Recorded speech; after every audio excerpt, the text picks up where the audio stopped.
Hace algún tiempo en nuestro canal se publicó un video dedicado a los tractocamiones de Dodge de los años 60 cuyo diseño de cabina, digamos, no destacaba por su atractivo. Sin embargo, estos no eran los camiones más feos de la clase 8 vendidos en ese periodo. Porque ya en 1959 la compañía GMC lanzó al mercado el último modelo de camión sin morro, el DLR 8000. Y eso sí que fue algo fuera de serie, innovador, casi revolucionario desde el punto de vista técnico.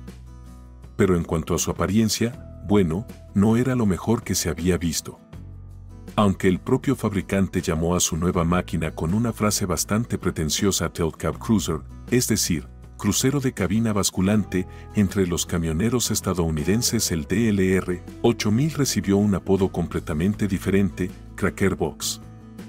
En traducción literal significa caja de galletas, pero en sentido figurado se puede entender como chabola o barraca.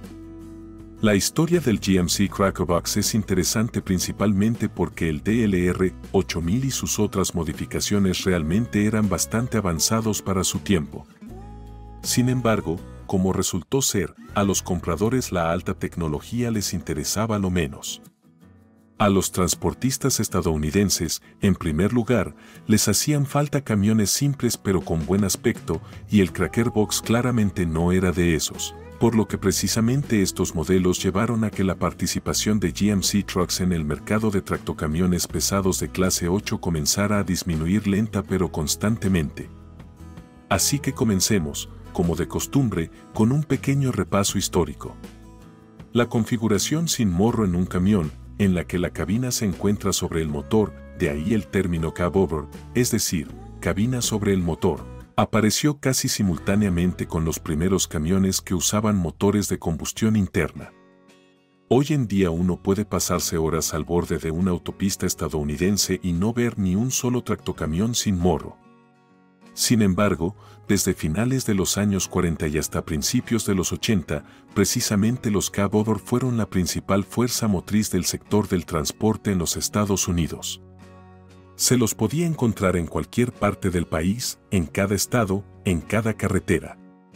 Lento pero seguro, los sin morro transportaban cientos de miles de toneladas de carga de ciudad en ciudad, de costa a costa. La expansión masiva de estas máquinas en las carreteras estadounidenses comenzó a finales de los años 30 como una forma de maximizar el volumen útil de carga con una longitud total limitada del vehículo.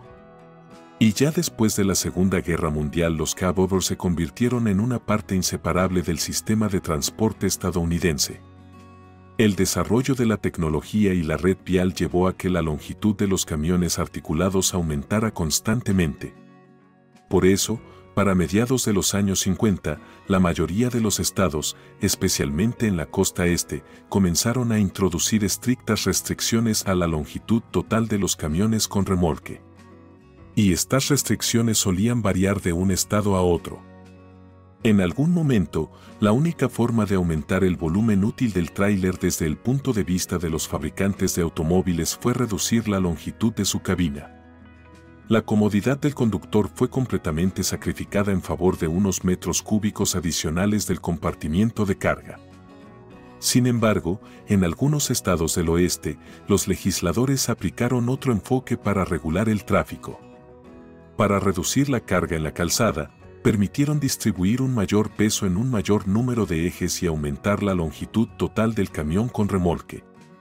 Gracias a esto, en el oeste de los Estados Unidos comenzaron a ganar popularidad los acoples combinados con un semirremolque y un remolque adicional.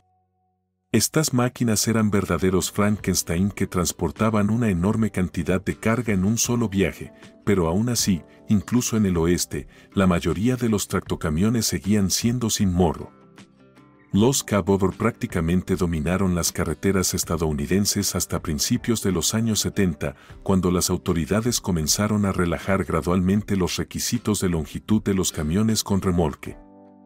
En 1976, una nueva ley federal, de cumplimiento obligatorio en todo el territorio de Estados Unidos, aumentó la longitud máxima permitida de los camiones con remolque a 75 pies, es decir, 22 metros y 86 centímetros. Y ya en 1982 se aprobó otra ley que eliminó todas las restricciones sobre la longitud total del camión con remolque, limitando únicamente la longitud del tráiler a 53 pies. Esta ley, de hecho, puso fin a los camiones sin morro.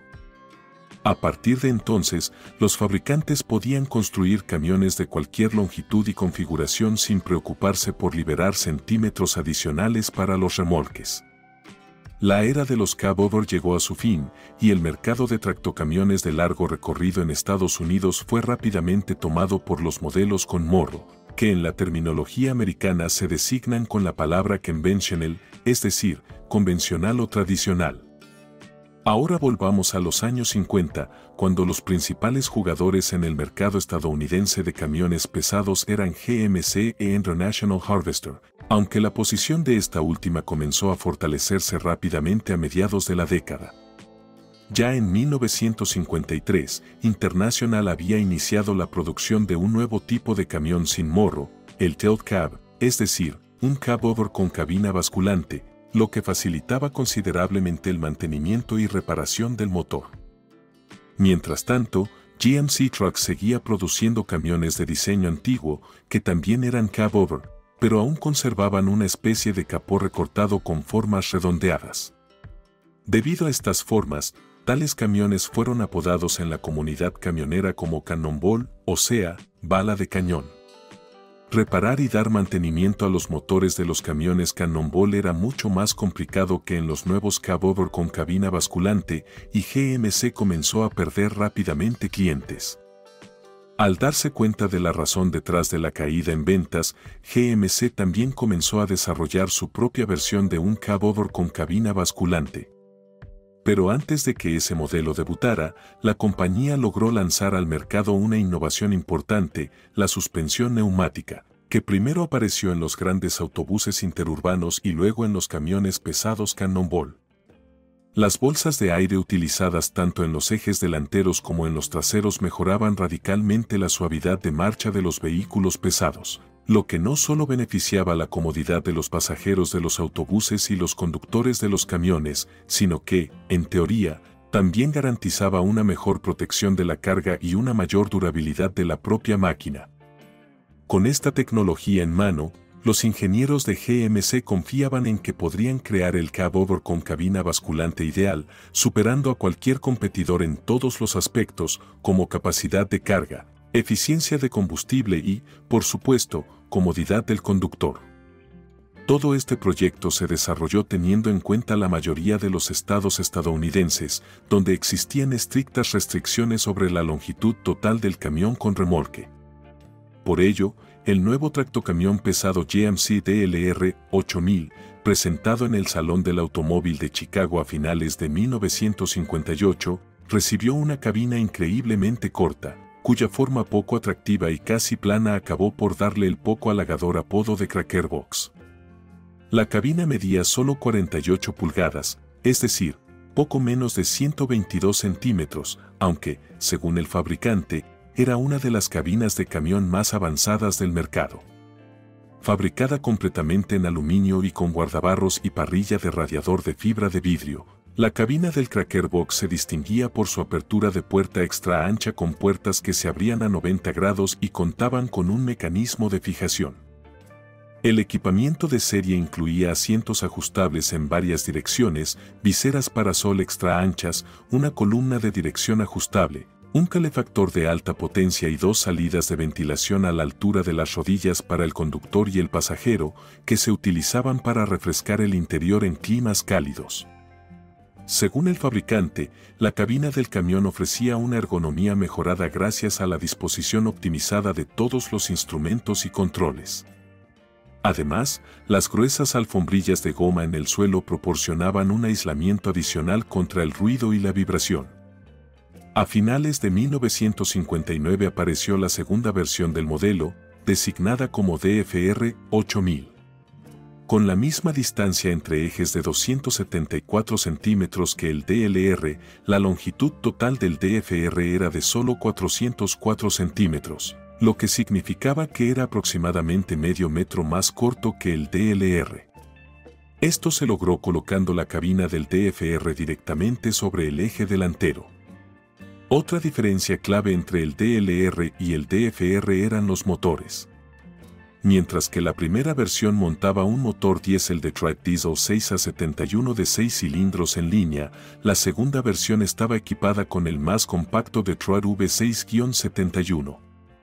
Ambos motores tenían la misma cilindrada de 71 pulgadas cúbicas por cilindro, es decir, 1,2 litros, y desarrollaban, dependiendo de la configuración, 189 o 210 caballos de fuerza y 782 Nm de torque. Ambos se combinaban exclusivamente con una transmisión Spicer de 5 velocidades.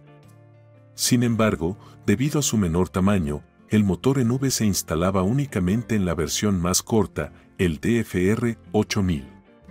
Este fue probablemente uno de los primeros casos en la historia de la fabricación de camiones en Estados Unidos en los que un fabricante estudió con tanto detalle la distribución del peso por ejes. Los ingenieros de GMC aplicaron el mismo nivel de atención al diseñar el chasis del nuevo camión. El bastidor se fabricaba con una tecnología innovadora utilizando soldadura en lugar de uniones atornilladas, a diferencia de los camiones convencionales de la época. Gracias a esto, el bastidor del Cracker Box pesaba la mitad que los bastidores tradicionales de los camiones de su categoría. El peso bruto combinado máximo permitido del Cracker Box estándar en configuración de tren de carretera era de 13.154 kilogramos, pero debido a su bastidor aligerado y la cabina de aluminio, el propio camión pesaba solo 4.123 kilogramos. Esto era aproximadamente 1 tonelada menos que otros camiones de su clase, lo que significaba que su capacidad de carga era 1 tonelada superior. Teóricamente, esto representaba una ventaja significativa sobre la competencia. Tampoco se puede ignorar la innovadora suspensión del Cracker Box. No solo era neumática, sino que además tenía suspensión independiente en el eje delantero. Si a esto se le añadía la opción de dirección asistida, el resultado era un camión que superaba en suavidad de marcha y facilidad de manejo a prácticamente todos sus competidores. Pero todos los esfuerzos de los ingenieros de GMC fueron en vano. La suspensión, extremadamente avanzada para su época, resultó tan costosa de operar y mantener que todas las demás ventajas del Cracker Box, como su tamaño compacto, mayor capacidad de carga y excelente confort de marcha, simplemente no se justificaban económicamente para los potenciales compradores, que en aquel entonces eran principalmente empresas de transporte y no pequeños transportistas independientes. Las ventas del Cracker Box fueron insignificantes desde el principio y la introducción de una versión con una distancia entre ejes más larga, así como una pequeña cabina para dormir con un colchón de apenas 76 centímetros de ancho, no ayudó en nada a mejorar la situación. Para finales de 1961, los avanzados y tecnológicamente sofisticados DFR y DLR 8000 fueron reemplazados por versiones mucho más simples y económicas, los DF 7000. Estos nuevos modelos tenían un bastidor pesado convencional, sin suspensión delantera independiente, sin suspensión neumática, pero mantenían el mismo diseño poco atractivo de la cabina que había dado origen al apodo de Cracker Box.